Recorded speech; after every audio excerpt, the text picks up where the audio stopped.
आज का हमारा टॉपिक जो है वो है इलेक्ट्रॉनिक कॉन्फ़िगरेशन। ठीक है, इसको हम स्टडी करेंगे और इससे रेलेवेंट जो भी क्वेश्चन आएगा, जिस तरह से भी आएगा, उसको कैसे अटैम्प्ट करना है वो भी देखेंगे। ठीक है, स्टार्ट करते हैं अपना टॉपिक। तो इलेक्ट्रॉनिक कॉन्फ़िगरेशन किसी भी चीज़ का जो नेम होता है वो उसके जो मीनिंग है उसको रिप्रेजेंट कर रहा होता है। ठीक है, तो इसका क्या मतलब हुआ? इलेक्ट्रॉनिक मीन्स इलेक्ट्रॉन्स है, और कॉन्फ़िगरेशन का मतलब क्या होगा कि उनकी तरतीब। ठीक है, कॉन्फ़िगरेशन का मतलब होता है किसी भी चीज़ की तरतीब, अरेंजमेंट, लेआउट्स वगैरह। तो जी आज का हमारा जो टॉपिक है वो क्या है कि हम इलेक्ट्रॉन्स की जो लेआउट है, जो उनकी अरेंजमेंट है, जहाँ पे वो मौजूद होते हैं। ठीक है, वो हमें पता है कि वो कहाँ पे मौजूद होते हैं, कि वो न्यूक्लियस के अराउंड जो है वो रिवॉल्व कर रहे होते हैं डिफरेंट एनर्जी लेवल्स के अंदर, जिनको हम शेल्स भी कहते हैं। ठीक है, तो उनके अंदर क्या अरेंजमेंट थी इलेक्ट्रॉन्स की, किस तरतीब से जी वो मौजूद होते हैं। ठीक है, वो हम जो है वो स्टडी करेंगे। ठीक है, सबसे पहले इसकी डेफिनेशन देख लेते हैं। कहते हैं जी कि the distribution of electrons around the nucleus in various shells and sub shells according to their increasing energy. ठीक है, इलेक्ट्रॉनिक कन्फिग्रेशन हम किससे कहेंगे कि जैसे हमने पहले इसका मतलब जो है वो डिस्कस किया है कि इलेक्ट्रॉन्स की जो तरतीब है। ठीक है, तो वो क्या है जी कि हम कहते हैं जी कि जो इलेक्ट्रॉन्स की डिस्ट्रीब्यूशन है न्यूक्लियस के अराउंड, ठीक है, डिफरेंट शेल्स और सब शेल्स के अंदर। ठीक है, according to their increasing energy. ठीक है, इंक्रीजिंग एनर्जी क्या है कि देखें, जब बोहर का हमने मॉडल डिस्कस किया था, एटॉमिक मॉडल, तो उसमें उसने बताया था, हमें ये फैक्ट बताया था कि जो इलेक्ट्रॉन्स होते हैं वो फिक्स्ड एनर्जी के जो ऑर्बिटल्स हैं उनके अंदर मौजूद होते हैं। ठीक है, हर ऑर्बिटल का अपना नंबर है, अपनी उसकी एनर्जी है, और उसके अंदर जो इलेक्ट्रॉन्स की अरेंजमेंट है, तादाद है, वो भी हर शेल की उसके हिसाब से है। ठीक है, हर लेवल के हिसाब से अपने अपने उनके जो है वो इलेक्ट्रॉन्स की तादाद उनके अंदर मौजूद होती है। ठीक है, और जितने भी ये शेल्स हैं, सब शेल्स हैं, ठीक है, एनर्जी लेवल्स हैं, इन सब की एनर्जी डिफरेंट होती है। ठीक है, फॉर एग्जांपल जो आउटर मोस्ट शेल है उसकी एनर्जी जो इनर मोस्ट शेल है उसकी एनर्जी से डिफरेंट होगी। ठीक है, तो वो यही कहते हैं कि ये जी जिस जिस शेल के अंदर मौजूद होंगे, तो इंक्रीजिंग एनर्जी के अंदर जो है वो इनका ऑर्डर होगा। ठीक है, कि सबसे पहले ये उस शेल में मौजूद होंगे इलेक्ट्रॉन्स के जिसकी एनर्जी कम होगी, फिर उस वो वाला शेल स्टडी किया जाएगा जिसकी एनर्जी उससे ज़्यादा होगी, फिर इसी तरह से सोन चलता जाएगा कि मतलब इनकी मुख्तलिफ एनर्जीज होगी। ठीक है, लेकिन ऑर्डर क्या होगा एनर्जी का? इंक्रीजिंग ऑर्डर होगा। ठीक है, तो इलेक्ट्रॉनिक कन्फिग्रेशन क्या होगी कि इलेक्ट्रॉन्स की जो डिस्ट्रीब्यूशन है, जो इनकी अरेंजमेंट है न्यूक्लियस के अराउंड डिफरेंट शेल्स या सब शेल्स में, ठीक है, according to their increasing energy, उस चीज़ को हम जो स्टडी करेंगे, उस फिनोमेना को हम कहते हैं कि इलेक्ट्रॉनिक कन्फिग्रेशन। ठीक है, सबसे पहले इलेक्ट्रॉनिक कन्फिग्रेशन को अगर आपने समझना है तो उसके लिए कुछ चीज़ों का कॉन्सेप्ट होना जो है वो बहुत ज़्यादा ज़रूरी है। ठीक है, फॉर एग्जांपल एनर्जी लेवल्स क्या हैं, ठीक है, शेल्स क्या होते हैं, सब शेल्स क्या होते हैं, क्या कॉन्सेप्ट है, किस तरह से ये अरेंज हुए होते हैं इलेक्ट्रॉन्स, तो उसको स्टडी करते हैं। ठीक है, सबसे पहले हम देखते हैं जी कि एनर्जी लेवल्स क्या है, क्योंकि एनर्जी लेवल से ही आगे शेल्स हैं और फिर जो है वो सब शेल्स हैं जिनके अंदर इलेक्ट्रॉन्स जो है वो उनकी अरेंजमेंट होती है। ठीक है, तो सबसे पहले हम स्टडी करेंगे एनर्जी लेवल्स को। अगर हम ये डायग्राम देखें तो देखें, ये हमें जी इन्होंने एक एटम की जो है वो डायग्राम दिखाई हुई है। ठीक है, कि सेंटर में न्यूक्लियस है, ठीक है, उसके अराउंड जो है वो 3 सर्कल इन्होंने दिखाए हुए हैं। ठीक है, एक सर्कल को इन्होंने के का नाम दिया हुआ है, दूसरे को एल का नाम दिया हुआ है, तीसरे को एम का नाम दिया हुआ है। ठीक है, तो ये सर्कल्स जो हैं ये एनर्जी लेवल्स भी इनको कहते हैं। ठीक है, इनको शेल्स भी कहा जाता है। ठीक है, सब शेल जो है वो फर्दर इन शेल्स की अंदर की डिविजन्स को कहते हैं। ठीक है, तो अब ये जो सर्कल्स हैं, ठीक है, ये शेल्स भी इनको कह सकते हैं, इनको एनर्जी लेवल्स भी कह सकते हैं। ठीक है, तो इनके अंदर जो इलेक्ट्रॉन्स हैं वो जो न्यूक्लियस है उसके अराउंड जो है वो रिवॉल्व कर रहे होते हैं। ठीक है, तो देखेंगे ये जो एनर्जी लेवल्स हैं ये क्या होते हैं।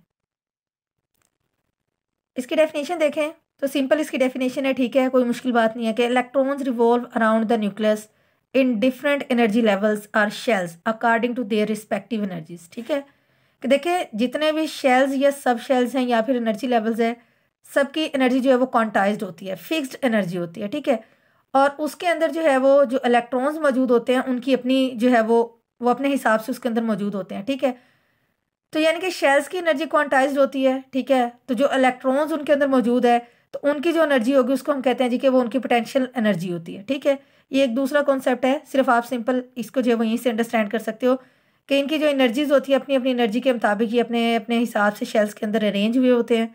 ठीक है, तो जिन शेल्स के अंदर ये अरेंज होते हैं, ठीक है, उन शेल्स को हम कहते हैं कि जी वो एनर्जी लेवल्स हैं, ठीक है। अगर हम डायग्राम को देखें जो अभी हमने थोड़ी देर पहले देखी है, ठीक है, उसमें जो 3 शेल्स थे KLM, ठीक है, उनके साथ जो है वो लिखा हुआ था N=1, N=2 और N=3, ठीक है। तो जो N है वो किसको रिप्रेजेंट करता है, वो रिप्रेजेंट करता है शेल्स को, ठीक है, नंबर ऑफ शेल्स को, कि ये जी शेल नंबर 1 है, शेल नंबर 2 है, शेल नंबर 3 है। तो इनकी रिप्रेजेंटेशन कैसे होगी जी, कि energy levels are represented by N values 1 2 3 and so on, ठीक है, कि एनर्जी लेवल्स की जो नंबरिंग होगी, ठीक है, उसको N से जी रिप्रेजेंट किया जाता है कि जी N की वैल्यू कितनी होगी। अगर पहला शेल है तो N की वैल्यू जो है 1 होगी, अगर सेकंड शेल है तो N की वैल्यू जो है वो 2 होगी, और अगर थर्ड शेल है तो N की वैल्यू जो है वो 3 होगी। इसी तरह से जितने शेल्स होंगे उसी तरह से जो N की वैल्यू है वो इंक्रीज होती जाएगी 1 से लेके और सो ऑन तक, ठीक है। अगर इनकी डेजिग्नेशन देखें तो डेजिग्नेशन क्या है जी, कि जो एनर्जी लेवल्स होते हैं वो डेजिग्नेटेड किए जाते हैं बाय कैपिटल अल्फ़ाबेट्स, ठीक है, KLMN एंड सोन, ठीक है। तो कैपिटल अल्फ़ाबेट्स के जरिए जी इनको जो है वो रिप्रेजेंट किया जाता है। अब हम देखेंगे ऑर्डर ऑफ एनर्जी लेवल्स, ठीक है, कि न्यूक्लियस के अराउंड जो सर्कल्स थे, ठीक है, जिनको हम एनर्जी लेवल्स का या शेल्स का नाम देते हैं, उनका ऑर्डर क्या है, ठीक है। ऑर्डर किस हिसाब से, कि हमने कहा था कि इलेक्ट्रॉन्स डिफरेंट एनर्जी शेल्स के अंदर, सॉरी एनर्जी लेवल्स के अंदर, शेल्स के अंदर जो है वो उनकी अरेंजमेंट होती है, ठीक है, इंक्रीजिंग एनर्जी के साथ उनकी अरेंजमेंट होती है। अब इंक्रीजिंग एनर्जी क्या था, कि देखें हर शेल की अभी हमने बात की थी कि एनर्जी डिफरेंट होती है, ठीक है, कि जो इनर मोस्ट शेल है उसकी एनर्जी आउटर मोस्ट शेल से जो है वो डिफरेंट होगी, ठीक है। तो किस तरह से ये शेल्स अरेंज हैं, इनका जो एनर्जी लेवल्स का जो ऑर्डर है वो कैसा है, किस तरह से जी पहले कौन से वाला एनर्जी लेवल आता है, फिर दूसरा कौन से वाला होगा, तीसरा कौन से वाला होगा, तो इनके ऑर्डर को जी हम इसमें स्टडी करेंगे, ठीक है। सबसे पहला क्या लिखा है जी, कि a shell closer to the nucleus is of minimum energy, ठीक है, यानी कि वो एनर्जी लेवल जो कि न्यूक्लियस के करीब तरीन होता है, ठीक है, उसकी एनर्जी क्या होगी, सबसे कम होगी, ठीक है। आप डायग्राम के अंदर देखो तो यहाँ पे KL और M शेल है, ठीक है, तो न्यूक्लियस सेंटर में मौजूद है। तो न्यूक्लियस के करीब तरीन जो शेल होगा या एनर्जी लेवल होगा वो क्या होगा, वो K होगा, ठीक है। तो कहते हैं जो भी शेल या एनर्जी लेवल न्यूक्लियस के करीब तरीन होगा उसकी एनर्जी जो है वो सबसे कम होगी, ठीक है। L शेल की या एनर्जी लेवल की जो एनर्जी है वो K से ज़्यादा होगी, और M की जो है वो L से ज़्यादा एनर्जी होगी, ठीक है। फिर कहते हैं जी कि K shell is closest to the nucleus. अभी हमने देखा है कि K शेल जो है वो न्यूक्लियस के सबसे ज़्यादा करीब है, क्लोजेस्ट है, ठीक है, तो इसकी एनर्जी भी क्या होगी, फिर सबसे कम होगी, मिनिमम होगी, ठीक है। फिर कहते हैं जी कि energy of shells increases from K shell onwards, ठीक है। कहते हैं अब ये जो शेल्स हैं जो अरेंज किए हुए हैं इनकी एनर्जी जो है वो इंक्रीज करती है K शेल से जी। K शेल जो है वो न्यूक्लियस के करीब तरीन है, इसकी मिनिमम एनर्जी है, ठीक है। अब K के बाद जितने भी शेल आते जाएंगे उनकी एनर्जी इंक्रीज होती जाएगी। सबसे पहले K की मिनिमम है, L की K से ज़्यादा होगी, M की L से ज़्यादा होगी, जो N शेल है उसकी M वाले शेल से एनर्जी होगी। इसी तरह से हर आने वाले नए शेल की एनर्जी अपने से पहले वाले शेल से जो है वो ज़्यादा होगी, ठीक है। कैसे ज़्यादा होगी देख लेते हैं जी। सबसे पहले जी K शेल, ठीक है, K शेल क्या होता है जी, कि ये फर्स्ट एनर्जी लेवल है और it has the lowest energy, ठीक है, कि पहला शेल होता है और इसकी जो है वो एनर्जी लोएस्ट होती है, सबसे कम होती है, ठीक है। सेकंड शेल जो होता है वो होता है जी L शेल, तो इसके बारे में जी है क्या, ये जो है वो सेकंड एनर्जी लेवल होता है और it has more energy than K shell, ठीक है, सिंपल सी बात है। फिर है जी M शेल, ठीक है। अब जो M शेल होता है ये क्या है, ये थर्ड एनर्जी लेवल है और इसकी एनर्जी अंडरस्टूड सी बात है कि L शेल से जो है वो ज़्यादा होगी। It has more energy than K and L shells, ठीक है, कि जो M शेल है उसकी एनर्जी जो है वो K और L शेल दोनों से जो है वो ज़्यादा होगी, ठीक है। नंबर 4 आता है जी N शेल, तो N शेल जो है वो फोर्थ एनर्जी लेवल होता है और कहते हैं जी कि it has more energy than K L and M shells, ठीक है। तो इस तरह से जी ये एनर्जी जो एनर्जी लेवल्स होते हैं वो अपनी एनर्जीज के अकॉर्डिंग जो है वो इनकी अरेंजमेंट होती है, ठीक है। सेकेंड जो चीज़ समझने वाली है इलेक्ट्रॉनिक कन्फिग्रेशन में वो है शेल्स, कि शेल्स क्या होते हैं, ठीक है। कहते हैं जी shells are the main energy levels that electrons can occupy. अभी हमने बात की जो एनर्जी लेवल्स हैं, ठीक है, उनको शेल्स भी कह सकते हैं, और जो शेल्स हैं उनको एनर्जी लेवल्स भी कह सकते हैं। ठीक है, एक ही बात है। और कहते हैं जी कि ये मेन एनर्जी लेवल्स होते हैं जिनके अंदर इलेक्ट्रॉन्स जो हैं वो मौजूद होते हैं। ठीक है, ये वाले जी बड़े शेल्स होते हैं। ठीक है, तो इनके अंदर जो है वो इलेक्ट्रॉन्स जो है वो मौजूद होते हैं। ठीक है, शेल्स की अगर रिप्रेजेंटेशन की बात करें तो इनको कैसे रिप्रेजेंट किया जाता है जी? Shells are represented by circles around the nucleus. अभी हमने डायग्राम देखी थी, उसमें जी न्यूक्लियस और उसके अराउंड सर्कल बने हुए थे, तो शेल्स को जो है वो सर्कल्स के साथ जो है वो रिप्रेजेंट किया जाता है। ठीक है, नेक्स्ट ये क्वेश्चन रेज होता है कि हाउ टू काउंट शेल्स। ठीक है, या आप ये लिख सकते हो जी कि काउंटिंग ऑफ शेल्स, तो किस तरह से काउंट किए जाते हैं? They are counted from the centre to onward. ठीक है, यही हुआ था कि जी सेंटर में सबसे पहले जी न्यूक्लियस है, उसके अराउंड सबसे पहला जो शेल है वो के है। के को नंबर 1 कहा जाता है जी कि नंबर 1 शेल है। ठीक है, जो एल शेल है उसको कहते हैं जी कि सेकंड शेल है, और जो एम शेल है उसको कहते हैं जी ये थर्ड शेल है। तो शेल्स को कैसे काउंट किया जाता है? सेंटर से बाहर की तरफ उसको काउंट किया जाता है। ठीक है, इनर से आउटर की तरफ जी काउंटिंग की जाती है। ठीक है, के एल एम, तो इसी तरह से 1 2 3। ठीक है, तो इस तरह से शेल्स को काउंट किया जाता है। अगर हम counting of number of electrons देखें,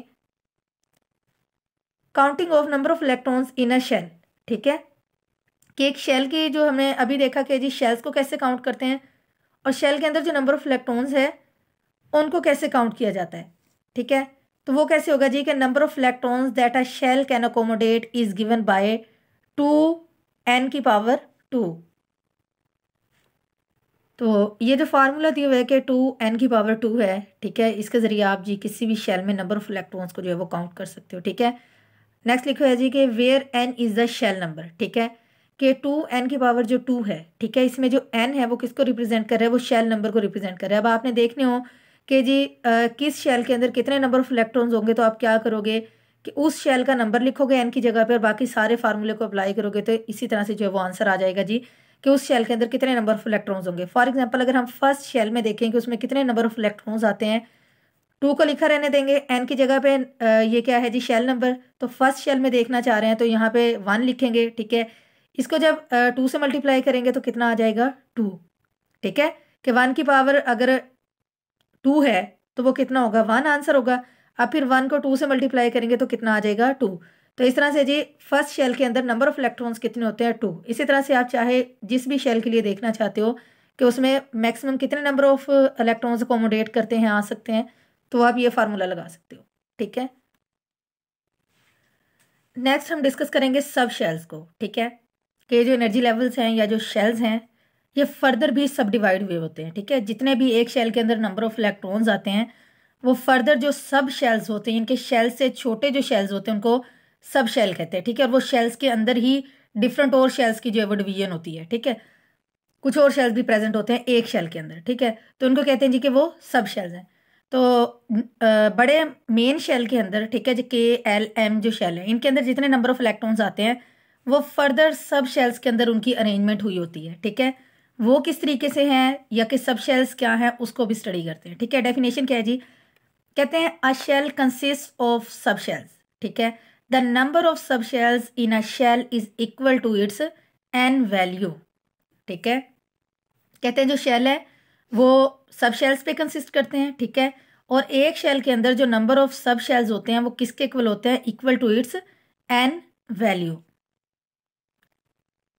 कहते हैं जी कि जो सब शेल्स हैं वो शेल के एन वैल्यू के इक्वल होंगे। कैसे? जैसे फर्स्ट शेल है के शेल। ठीक है, अब उसका नंबर क्या है कि वो शेल नंबर 1 है। ठीक है, तो उसके अंदर जो सब शेल है वो भी कितना होगा? 1 होगा। ठीक है, सेकंड शेल है एल शेल। अब उसके अंदर जितने भी नंबर ऑफ इलेक्ट्रॉन्स होंगे वो कितने सब शेल्स में अरेंज होंगे? वो 2 सब शेल्स के अंदर जो है वो अरेंज होंगे। ठीक है, इसी तरह से जो एम शेल है, ठीक है, उसका शेल नंबर क्या है? एन की वैल्यू क्या है? 3। ठीक है, तो एम शेल के अंदर जितने भी नंबर ऑफ इलेक्ट्रॉन्स आएंगे, ठीक है, तो एम शेल में जो है वो 3 सब शेल्स होंगे जिसके अंदर वो टोटल नंबर ऑफ इलेक्ट्रॉन्स जो है वो अरेंज होंगे। ठीक है, तो क्या है कि एक शेल के अंदर नंबर ऑफ शेल्स सब शेल्स कितने होंगे? जितना कि उस शेल का नंबर होगा। ठीक है, एन की जो वैल्यू होगी वही उसके सब शेल्स की वैल्यू होगी, रिप्रेजेंट करेगा कि एक शेल का जो नंबर है उस उतने ही जो है वो उसके अंदर सब शेल्स मौजूद हैं। ठीक है, अगर शेल का नंबर 3 है तो इट मीन्स कि उसमें 3 सब शेल्स हैं। शेल का नंबर 2 है तो इट मीन्स कि उसमें 2 सब शेल्स हैं, और अगर शेल का नंबर 1 है तो इट मीन्स कि उसमें 1 सब शेल है। ठीक है, इनकी डेजिग्नेशन देखें तो डेजिग्नेशन क्या है जी कि each sub shell is designated by a small alphabetical letter SPDF ETC। ठीक है, कि जो ये सब शेल होते हैं, जो शेल्स थे उनको जो कैपिटल अल्फ़ाबेट थे, ठीक है, उनसे रिप्रेजेंट किया गया था और स्पेसिफिक उनके नेम थे KLMN, वो इस तरह से स्टार्ट हो रहे थे। ठीक है, और जो सब शेल्स हैं इनके लिए स्मॉल अल्फ़ाबेट होती है, ठीक है, उससे रिप्रेजेंट करते हैं, और इनकी तरतीब क्या है जी SPD और F। ठीक है, फर्दर 1 बाय 1 जो है वो इनको स्टडी करेंगे। ठीक है, सबसे पहले हम देखेंगे S सब शेल को कि S सब शेल क्या है। कहते हैं जी जो S सब शेल है ये क्या है जी, फर्स्ट एनर्जी लेवल, और K shell has only 1 sub shell called S sub shell. ठीक है, कि जी K जो शेल है जिसको हम एनर्जी लेवल भी कहते हैं, एक ही बात है, तो उसका नंबर कितना है 1, तो उसमें सब शेल भी कितने होंगे 1 होंगे, और उस 1 सब शेल का नाम क्या होगा S सब शेल। ठीक है, उससे उसको जो है वो सब शेल को S से डिनोट किया जाता है। ठीक है, सेकंड जो सब शेल है वो है S एंड P सब शेल्स। ठीक है, यानी कि P जो है वो सेकंड सब शेल होता है। S and P sub shell क्यों लिखा हुआ है जी, कहते हैं जी कि जो सेकंड एनर्जी लेवल है जो कि क्या होता है जी L शेल, ठीक है, उसके पास वो सेकंड है तो इट मीन्स कि उसके अंदर जो है वो 2 सब शेल होंगे। ठीक है, और वो 2 कौन से वाले होंगे, एक S सब शेल होगा और एक जो है वो P सब शेल होगा। ठीक है, इस तरह से बात करें जो नंबर 3 पे आता है सब शेल वो है D सब शेल। ठीक है, अब वो कैसे होगा जी कि S P एंड D सब शेल्स के जो थर्ड एनर्जी लेवल होगा जिसको हम कहते हैं जी कि वो M शेल है। ठीक है, तो अब इसका जो नंबर ऑफ शेल है वो कितना है, N जो है वो 3 है, तो इट मीन्स कि इसके अंदर जो सब शेल्स भी होंगे वो भी कितने होंगे, 3 सब शेल्स होंगे S P एंड D। ठीक है, 4 जो सब शेल होता है वो होता है F सब शेल। ठीक है, अब ये किस तरीके से है, 4th एनर्जी लेवल या फिर N शेल। ठीक है, तो उसके अंदर कितने सब शेल होंगे, उसके N के अकॉर्डिंग उसमें जो है वो नंबर ऑफ सब शेल्स जो है वो 4 होंगे। ठीक है, तो N के जो N शेल है उसके अंदर जितने भी नंबर ऑफ इलेक्ट्रॉन्स आएंगे वो इन 4 जो सब शेल्स हैं S P D और F शेल्स के अंदर जो है वो सब शेल्स के अंदर अरेंज हुए होंगे। ठीक है,